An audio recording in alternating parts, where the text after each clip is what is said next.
ahora, pues fíjense, vamos a hablar de un tema muy importante. Seguimos con el mes de mayo y este es importante para mamá, con la abogada Catherine Lucía Castillo Molina. Hablaremos acerca de la ley Salas Cunas. Qué importante es conocer al respecto. Si usted tiene dudas, tiene alguna consulta o quiere saber un poco más respecto a esta ley, ya sabe cuál es nuestro número de WhatsApp. Así que, Lucía, bienvenida, qué gusto tenerla con nosotros. Igualmente, un gusto estar acá esta mañana. Solo por videollamada, ¿verdad, Lucía? Pero hoy Sí. ya conoce el set de Hola El Salvador. Ahora sí, ya. Empecemos entonces, Lucía, sobre esta ley de Salas Cunas. Sí, esta ley no es muy nueva que se diga, ya que en el 2018 se creó a raíz de una sentencia de inconstitucionalidad del año de 2017. Sin embargo, esta ley tenía que entrar en vigencia en el año 2020, en junio, pero a raíz de la pandemia pues se fue postergando su entrada en vigencia. Es así que tuvimos varias prórrogas y actualmente la última prórroga está contemplada para el 1 de julio de 2022. Sin embargo, aún hay algunos puntos que han quedado pendientes y que las empresas todavía tienen que preparar para poder aplicar esta ley, como es el caso también del reglamento, que no se ha estipulado todavía exactamente cómo va a estar. Perfecto, podemos hablar algunas de las cosas que se tienen que cumplir en las empresas debido a esta ley, para que las personas sepan que, ok, si en mi empresa hay, ¿verdad? Lo han puesto, o posiblemente algunos dirán, no, nada que ver, esto ni siquiera existe, ¿y qué pueden hacer? Sí, durante todo este tiempo las empresas se tendrían que haber estado preparando para poder aplicar esta ley. Y ya la ley nos menciona que es obligación de los patronos que cuenten con 100 trabajadores o más de aplicar la ley, es decir, instalar una sala cuna o un lugar de custodia. Una sala cuna, para tener más claro, es un centro o un establecimiento en el cual se va a cuidar a los hijos o las hijas de los trabajadores que estén dentro del rango de edades del periodo postnatal hasta los 3 años de edad, es decir, más o menos de 6 meses a 3 años. Eso establece la ley para empresas que tengan 100 o más trabajadores. Es correcto, de 100 o más trabajadores. Estas empresas hay que tener en cuenta de que muchas veces se tiende a confundir que 100 trabajadores en un solo establecimiento, sin embargo no es así. La empresa puede tener varias agencias o sucursales y en esta solamente tener 5 personas, pero si en general tiene 100 trabajadores o más, tiene la obligación de cumplir con este beneficio para los hijos de sus trabajadores. De verdad que sí, probablemente muchos lo desconocían, ¿verdad? Lucía, ¿cómo podemos nosotros garantizar este proceso? Por ejemplo, ahorita yo en mi empresa, quizás esto no existe, pero es porque está todavía desarrollándose o ya debe de estar establecido, y cómo va a funcionar. Mientras la ley no entre en vigencia, las empresas no pueden empezar a operar a través de una sala cuna. Sin embargo, debemos estar presentes de que una vez, si el 1 de julio no hay una prórroga, las empresas ya tienen que garantizar este beneficio a los trabajadores.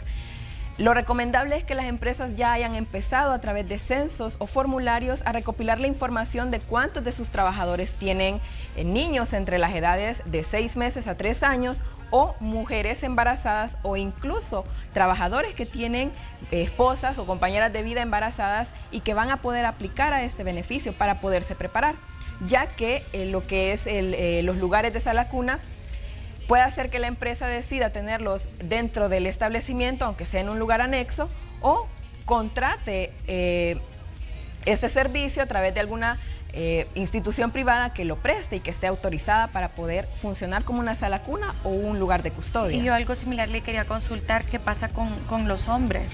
Porque si mi esposa no trabaja, por ejemplo, dice un hombre, y ella no tiene derecho entonces a esa sala cuna, o puedo utilizar yo la que mi empresa va a tener. Sí, la ley no es específica que es para las mujeres trabajadoras. Ahí se menciona hombres y mujeres, ¿verdad? Trabajadores y trabajadoras, por lo cual si yo como trabajador, mi esposa no labora, o en la empresa en la que ella labora no se va a aplicar porque su empleador no tiene más de 100 trabajadores, yo puedo optar por este beneficio, es decir, mi hijo puede estar dentro de la sala cuna o el lugar de custodia que el empleador proporcione o destine para ello. Así que no hay ningún problema si un trabajador, siempre y cuando cumpla con los requisitos de edad y los requisitos que también establezcan las políticas de la empresa, siempre enmarcados a la ley, para poder aplicar este beneficio y derecho de los niños y niñas. Hablemos de la importancia de por qué se pensó en esta ley, ¿verdad? Porque tal vez muchos patronos nos pueden estar viendo y quiera si uno va a hacer una inversión aparte, ¿verdad? Sí. Y también una gran responsabilidad. Entonces, hablemos de la importancia del por qué se pensó esta ley. Esta ley ya tenía su preámbulo constitucional. En el artículo 42, inciso segundo, ya se venía hablando, ya se garantizaba que los trabajadores y trabajadoras tenían derecho a una sala cuna. Sin embargo, durante todo este tiempo no se había hecho efectivo, sino hasta que la Sala de lo Constitucional y dictó que se tenían que aplicar medidas legislativas, es decir, la creación de una ley que regulara esto, una ley especial que regulara este punto que no había sido regulado, pero que estaba constitucionalmente protegido. Por esta razón es que en el 2018 es que se crea esta ley. Sin embargo, como hemos venido viendo y lo he venido mencionando, esta ley ha tenido prórrogas en su vigencia, ¿verdad? Y esto también ha sido a raíz de las consecuencias económicas que ha traído la pandemia de COVID-19, porque inicialmente la entrada en vigencia de esta ley estaba para junio de 2020, pero estábamos en pleno apogeo de lo que es la pandemia, entonces era bien difícil que las empresas pudiesen aplicar esto. Sin embargo, también la ley menciona un incentivo fiscal en cuanto al punto de que aquellas empresas que establezcan o tengan el costo de la instalación ya sea de la infraestructura o del equipamiento de una sala cuna propia, pueden tener deducciones en los impuestos. ¿Qué pasaría, Lucía, en el caso de que esta ley ya entre en vigencia y una empresa no cumpla con los requisitos que esta pide? Sí. También la ley habla de las sanciones que se van a aplicar en el caso del no cumplimiento de toda la normativa. El Ministerio de Trabajo es el encargado de verificar a través de inspecciones de trabajo que efectivamente se esté cumpliendo. Para el 1 de julio, si no hay una prórroga, las empresas ya tienen que tener lista una sala cuna o algún establecimiento al que ellos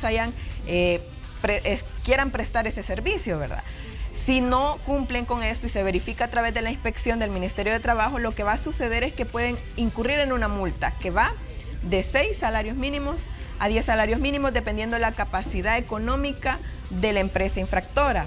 Y esto no exime del cumplimiento de la obligación, quiere decir que aparte de que tiene que pagar la multa, también va a tener que cumplir con la obligación de instalar una sala cuna o adquirir el servicio de una sala cuna. Perfecto, yo creo que eso es muy importante, más que todo para las mujeres en algunos casos, ¿verdad? Sí. Que ya están próximas a tener a su bebé o posiblemente tienen hijos y esto se les dificulta muchísimo, ¿verdad? Una empresa puede darnos ahora en esta opción que es fundamental, ¿verdad? Para el desarrollo de los niños y también de todos los trabajadores.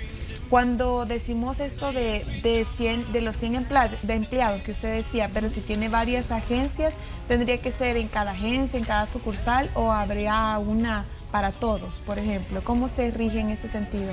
Sí, aquí se aplican lo de las modalidades. Hay 3 modalidades que la ley establece para poder aplicar lo de las salas cunas o lugares de custodia.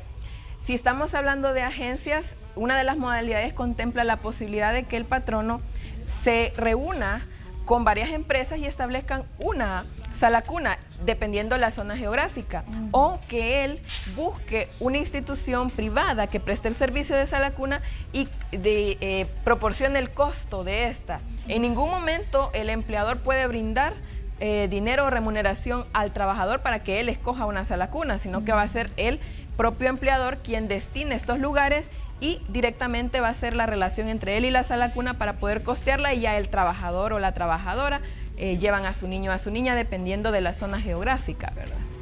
Podríamos hablar, según su experiencia, Lucía, ¿cuál sería el beneficio en alta escala de esta implementación si se llegase a entrar en vigencia? Sí, el beneficio de esta ley es algo que se ha estado esperando durante mucho tiempo e incurre en el cuidado de los niños en un primer punto y también en el hecho de que mientras los trabajadores y trabajadoras puedan tener satisfechas sus responsabilidades familiares, pueden brindar una mejor capacidad laboral, ¿verdad? Si un trabajador se encuentra satisfecho con las garantías y los beneficios que brinda la empresa y que cumple con la ley, también va a laborar de una mejor manera. Esto también ayuda a las empresas a poder tener una relación íntima con los trabajadores. Las responsabilidades familiares es un beneficio también muy importante para los trabajadores, y por eso es que esta ley viene a quizás suplir una necesidad o aquello de que muchas veces los padres, en la preocupación de sus hijos, que no saben a dónde pueden dejarlos o cómo van a estar, o no pueden suplir esta necesidad económica, pero con la instalación de las salas cunas puede pues disminuir un poco lo que es esta problemática, y sobre todo garantizar el buen cuidado del niño y de la niña de hijos de trabajadores y trabajadoras. Claro, Bueno. creo que estamos cumpliendo los derechos de ambos, tanto de los Sí. niños como de los trabajadores, ¿verdad? Sí. Aquí en El Salvador, pues lastimosamente esto no se sigue al pie de la letra, ¿verdad? De que no se puede dejar un niño solo en la casa, por ejemplo. Sí. Eso es de regularlo, y yo creo que con esto de las salas cunas se va a poder lograr, así que vamos a ver, ¿verdad? Vamos a tener que esperar unos mesecitos más para ver, o unos días, para ver al final si ya va a entrar en vigencia. Muchísimas gracias, Lucía, Así por es. habernos acompañado esta mañana. Es El 1 de gusto. julio hay que estar pendiente, ¿verdad? Para el 1 de julio o un poco antes, para ver si hay una prórroga, ¿verdad? Una nueva prórroga. Sí, esperamos que ya se vaya aclarando toda esta situación, un tema que ha tenido en deuda El Salvador, ¿verdad? Por tanto años. tiempo. Así que nosotros lo queríamos comentar también acá en El Salvador, porque es importante tanto para madres como para padres también. Y esa Así es. aclaración me gustó muchísimo, Lucía, porque muchas veces decimos, como ella lo tuvo, solamente ella tiene este derecho, pero los papás también. Si También. mamá de repente se encuentra en casa, o con la situación que usted mencionaba, que su empresa pues no aplica para la ley, entonces qué bueno que papá también va a tener ese derecho. Vamos a ver cómo se va desarrollando, y por supuesto vamos a tener de invitada a Lucía también, si en caso esto se llega a ampliar mucho más o llega a entrar en vigencia. Los contactos, pues nos acompaña de parte del bufete jurídico Morán y Asociados, Lucía, bueno, Catherine Lucía Castillo Molina, y los contactos los estamos viendo en pantalla, el 2235-8080 y moranasociados.com. ¿Es así? Es así, correcto. Muchas gracias, Lucía. Igualmente para ustedes, feliz día. Muchísimas gracias, y con eso nosotros vamos a continuar con más de Hoy El Salvador.